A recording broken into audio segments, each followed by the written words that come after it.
नमस्कार दोस्तों PCS academy में मैं आप सभी लोगों का स्वागत करता हूं। और दोस्तों, हम लोगों का डिफेंस ऑप्शनल का लेक्चर चल रहा था, तो उसी सीरीज़ में आज हम लोग नया लेक्चर देखेंगे।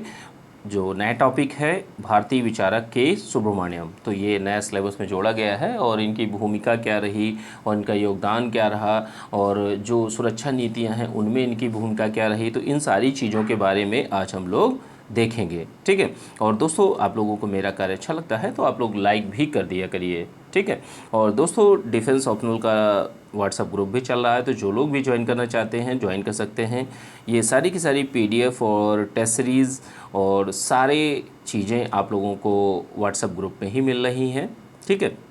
वीडियोस फ्री हैं सभी के लिए, जो भी आप वीडियोस देखते हैं यूट्यूब चैनल पर ही आप लोगों को मिलते हैं।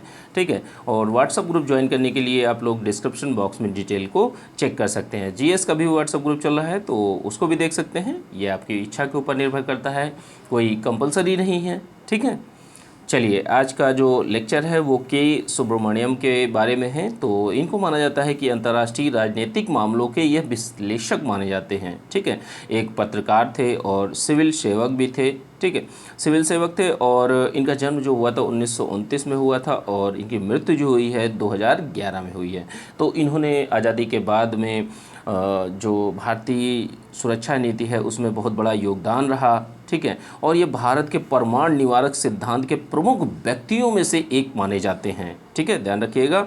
और इन्होंने क्या किया कि रक्षा अध्ययन और विश्लेषण संस्थान के निदेशक भी रहे। तो ये महत्वपूर्ण पदों पर भारत में रहे हैं और भारत की रक्षा सुरक्षा से संबंधित नीतियों में इन्होंने महत्वपूर्ण भूमिका निभाई है। अब देखते हैं सबसे पहली बात ये कि भारतीय परमाणु और सुरक्षा नीति में इनकी क्या भूमिका रही।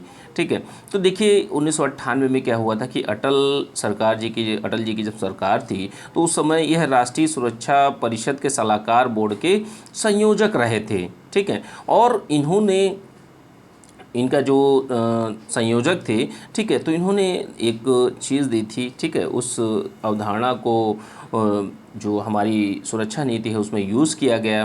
परमाणु नीति का इन्होंने नो फर्स्ट यूज़ की बात कही गई थी कि हम सबसे पहले इस जो परमाणु हथियार हैं उनका उपयोग नहीं करेंगे। अगर हमारे देश पर कोई हमला करता है तो हम उसकी प्रतिक्रिया देंगे। तो यह प्रिंसिपल कहता है, यह सिद्धांत कहता है कि हम किसी भी देश पर, जैसे भारत है, भारत परमाणु संपन्न देश है, लेकिन यह पहली बार में किसी देश के ऊपर हमला नहीं करेगा। अगर कोई देश हमला करता है भारत के ऊपर तब हम उसकी प्रतिक्रिया, उसका जवाबी कार्रवाई उस पर हमला करके करेंगे।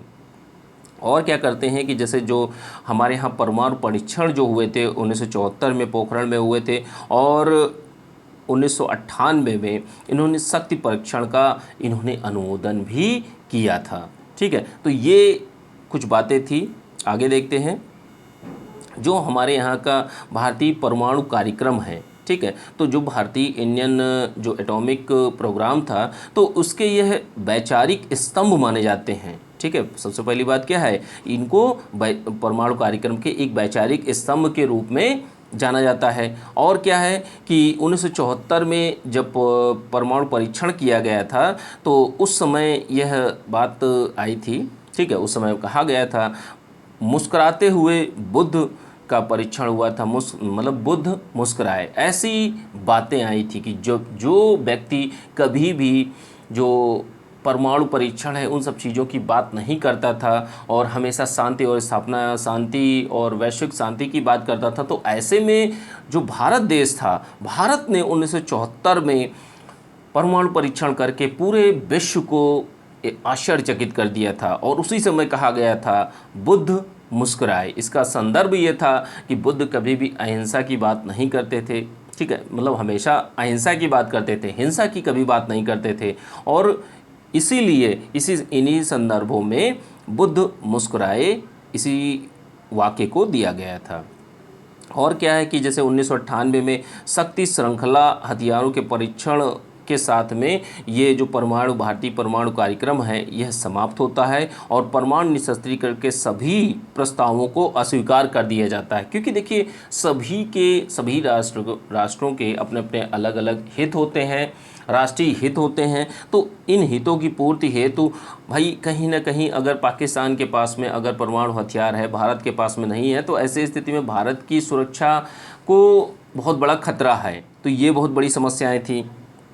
और क्या था कि जैसे पोखरण में क्या हुआ था कि परमाणु कार्य जो भारतीय परमाणु कार्यक्रम है, तो उसके तहत पोखरण में लगातार 5 परीक्षण किए गए थे, ठीक है। और भारत क्या था, इसी के बाद से भारत परमाणु संपन्न राष्ट्रों के रूप में उभरा था, ठीक है। 1986 में क्या हुआ था कि परमाणु आयतुल्लाह वाक्यांश भी रचा गया था, ठीक है। 2007 में भारत अमेरिका समझौते जो परमाणु संधि समझौते को अंतिम रूप भी जो दिया गया था, इसमें बहुत बड़ी भूमिका के सुब्रमण्यम जी की रही। तो इन सारी चीज़ों में जैसे भारतीय परमाणु कार्यक्रम था, तो इसमें हर तरीके से यह हमेशा सपोर्ट करते रहे, चीज़ों को बताते रहे कि अगर आप इन चीज़ों का प्रयोग नहीं करेंगे तो आपको इनके खतरे उठाने पड़ेंगे, ठीक है। तो ये चीज़ें कही जाती थी। और हमेशा के सुब्रमण्यम जी ने सैन्य विकास की वकालत की थी, ठीक है। परमाणु युक्त राज्यों की नियमित रूप से आलोचना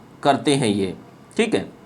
जैसे जो परमाणु युक्त राज्य हैं तो उनकी नियमित रूप से आलोचना भी करते हैं, लेकिन भाई आलोचना करने के बाद सारी चीज़ें इनको समझ में आती हैं कि भाई हमें भी अपने परमाणु विकास कार्यक्रम को आगे बढ़ाया जाना चाहिए, हम अपनी राष्ट्रीय सुरक्षा से कोई समझौता नहीं कर सकते। तो ये बातें स्वीकार की जाती हैं और परमाणु निःशस्त्रीकरण के सभी प्रस्तावों को मतलब अस्वीकार कर दिया जाता है, ठीक है। चलिए आगे देखते हैं। जब 1971 में क्या होता है, 1971 में भारत पाक युद्ध होता है, तो इन्होंने ही किसने, के सुब्रमण्यम जी ने 1971 में पूर्वी पाक के गंभीर संकट को हल करने के लिए इन्होंने तर्क दिया था कि हमें पहल करनी चाहिए, हमें हमला करना चाहिए, हमें आगे बढ़ना चाहिए। तो ऐसी बातें कही जाती हैं के सुब्रमण्यम जी के द्वारा।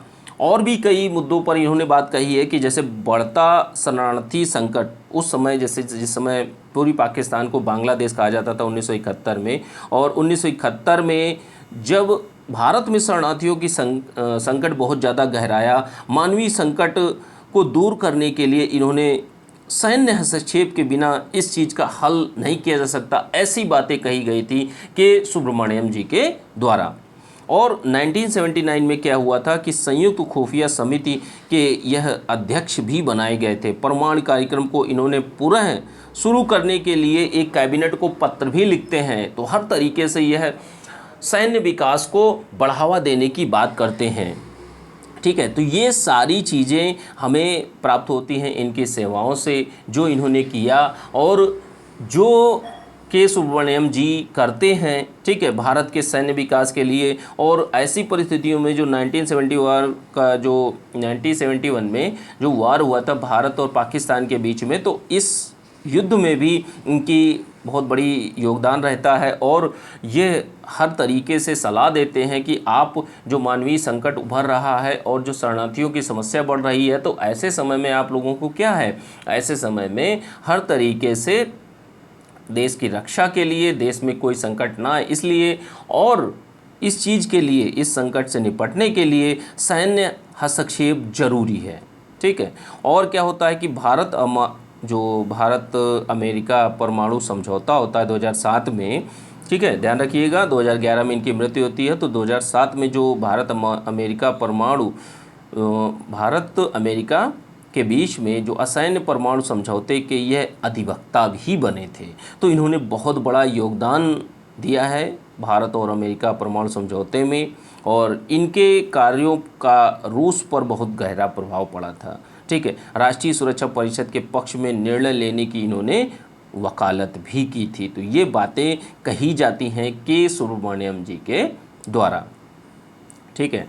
चलिए आगे देखते हैं क्या है, आगे अब प्रश्न है। तो ये कुछ योगदान थे जो हमारे यहाँ भारत का परमाणु कार्यक्रम है और परमाणु से संबंधित जितने चीज़ें थी वह की गई, और जो विचारक थे के सुब्रमण्यम जी, तो इनके द्वारा बहुत ही भारत की परमाणु जो नीति थी उसको धार देने में, उसको आधार देने में इनका बहुत बड़ा योगदान रहा। सुरक्षा नीति में इनकी बहुत बड़ी भूमिका रही, क्योंकि यह राष्ट्रीय सुरक्षा सलाहकार भी रहे थे, ठीक है। और परमाणु नीति का जो नो फर्स्ट यूज़ था, ठीक है, तो इस परमाणु नीति में भी इन्होंने बहुत बड़ी भूमिका निभाई थी और 1974 से लेके 1998 तक सभी शक्ति परीक्षणों का इन्होंने अनुमोदन भी करते थे। ठीक है, तो ये सारी बातें, इनके योगदान को, सारी चीज़ों को हम लोगों ने देखा। ठीक है, और दोस्तों आप लोग आंसर राइटिंग करते रहिए और एग्ज़ाम देखिए संभवतः है जहाँ तक अक्टूबर या नवंबर में जाएगा, तो इतना आप लोग ध्यान रखिए, अपनी तैयारी को बहुत तेज़ी से करिए। ठीक है, और जैसे इस समय अब फर्स्ट पेपर ख़त्म हो चुका है, अब नया मटेरियल जो नए मैटर पर जो चीज़ें हैं वो प्रोवाइड की जा रही हैं डिफेंस के व्हाट्सएप ग्रुप में। ठीक है, तो जो भी चीज़ें हैं, ठीक है, थोड़ा थोड़ा सा हमें चीज़ें अगर पता रहती हैं, कोई प्रश्न आता है तो हम उसको बेहतर तरीके से लिख सकते हैं। ठीक है, और इन चीज़ों की महत्ता तभी है जब आप अपनी तरफ से भी कुछ बहुत मेहनत करते रहिए, रीडिंग करते रहिए। ठीक है, और बाकी जो मैं आपको बताता हूँ, नोट्स देता हूँ, उसके माध्यम से आप प्रश्नों को लिखिए, आपको बहुत बड़ा फ़ायदा मिलेगा। ठीक है, और अगस्त में हम लोग डिफेंस ऑप्शनल को पूरा का पूरा कंप्लीट हो जाएगा। ठीक है, तो इन चीज़ों को आप लोग ध्यान कर रखिए। और जीएस का दोस्तों, जीएस का, सोशल वर्क का और डिफेंस ऑप्शनल का व्हाट्सएप ग्रुप भी चल रहा है, तो जो लोग भी ज्वाइन करना चाहते हैं ज्वाइन कर सकते हैं। और जो आपका जीएस का एक स्टडी ग्रुप भी अलग से चल रहा है, तो जो लोग भी ज्वाइन करना चाहते हैं ज्वाइन कर सकते हैं। ठीक है, मेरा व्हाट्सएप नंबर है 9140085178। तो इस नंबर पर आप लोग मैसेज करके अपनी क्वेरी को सॉल्व कर सकते हैं। ठीक है, चलिए ठीक है, थैंक यू देखने के लिए।